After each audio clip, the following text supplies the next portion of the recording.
So there's been a lot of gauges in history. A few of them have stayed around. 410 is one of them. A lot of us started out on this guy, and then a lot of us graduated up to this guy, the 20 gauge. They're fun.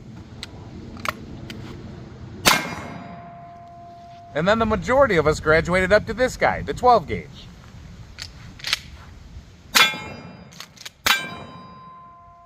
And although it is super cool, super versatile, and does come in multiple size shells, this is where most people stop. But then there's those that have discovered the mighty 10 gauge.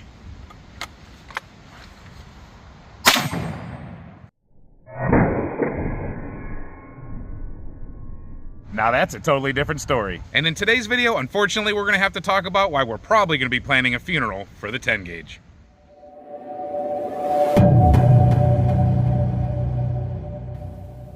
What's up, YouTube? Welcome back. Before we get started, I just want to remind you guys, check your subscriptions, make sure you're still subscribed, and if you're not subscribed, why not? We do really cool things in the Turkey's Opinion, things that you don't want to miss. We mess with all sorts of calibers. You probably see something you've never seen before. And also remember, if you end up liking this video, or if you like our content in general, go ahead and give us a thumbs up, maybe a share. It really helps us out. Now, when I said we'd be planning the funeral for 10 gauge, I wasn't saying that for dramatic effect, that's for sure. As a 10 gauge lover, what I learned over the weekend was truly upsetting. Browning, a company that I love that makes awesome shotguns, the only remaining 10 gauge maker that I know of in the world, has discontinued their entire 10 gauge lineup, which is 2 shotguns, maybe 3, but they've discontinued that entirely in 2024. So, no more 10 gauge, that's it. That's the last company that was making new production 10 gauge. When I say 2 or 3 different shotguns, it's because they just have a couple variations of basically 2. They have what's called the Browning BPS-10, and that's a 10 gauge, 3.5 inch of course,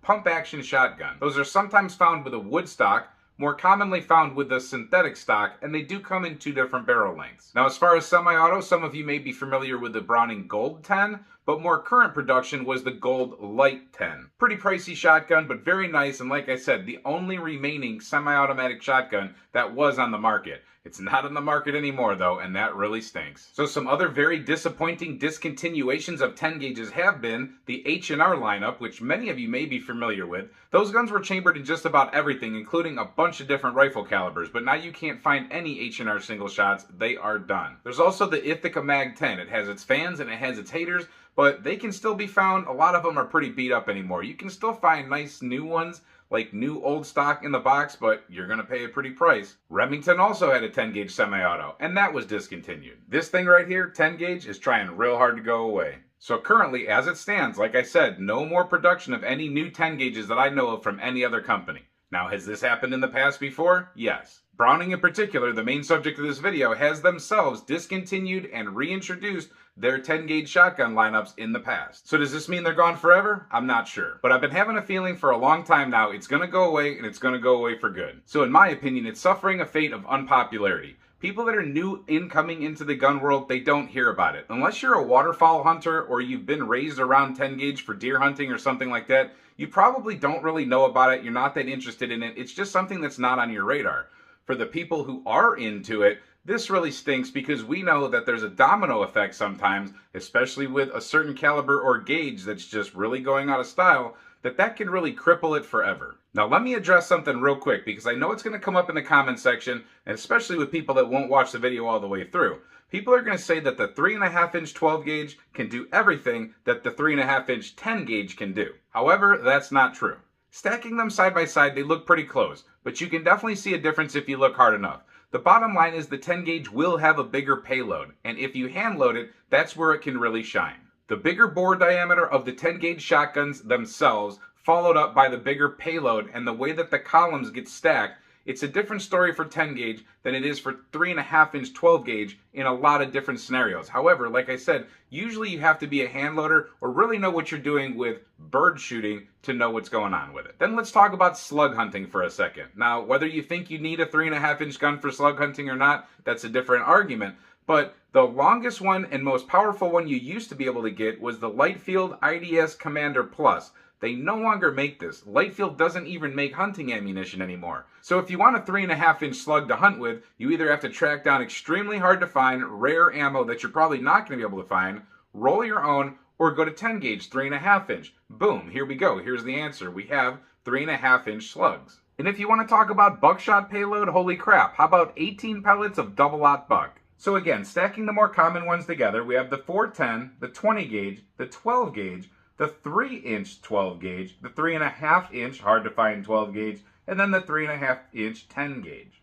And the benefits of the power and payload that you can get out of 10 gauge, it's not just hunting that comes to mind. Bear defense, a lot of people like to talk about that, but animal defense in general, and also personal defense. Not many people are going to be able to get through your front door if this is one of your personal defense shotguns in your home. A BPS 10 gauge pump shotgun would be perfect for that. I mean, come on, 18 pellets of double-aught buck traveling at 1,100 feet per second?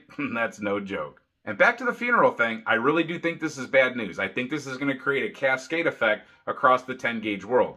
Now, I'm not trying to spread fear and get anybody to do any kind of panic buying or anything like that.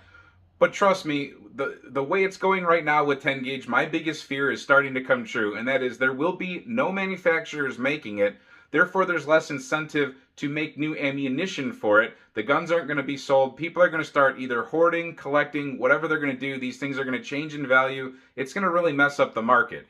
But the ammunition is already not carried by a lot of local shops. It's hard to find online. It's expensive, and sometimes it's not available. Now that trickles into what I always say about 10 gauge, and that's if you really want to get the best out of it, or if you want to have a good supply of it, you should learn to reload it. And there's a problem in itself right there. You're almost never going to find used hulls just laying around. It's hard to get your hand on new hulls. Hulls don't last forever, so you do need to replenish your supply with new stuff. It's hard to get the right wads and shot cards, things like that sometimes. All those shot supplies, shotgun reloading supplies, they're not always available at the same time when you want them. You really have to hunt them down and wait for availability, and 10 gauge is one of the hardest to get a hold of things for. Try to get 10 gauge slugs, it's almost impossible. So without people buying new guns and people getting into 10 gauge, the demand for ammunition goes down. When the demand for ammunition goes down, the demand for components goes down, or the companies just don't make the overflow components that we might get some of, like Remington. It's a highly sought after hull that you can sometimes get. The federal hulls you can never get. Now this personally makes me crazy. I don't like to see anything go away.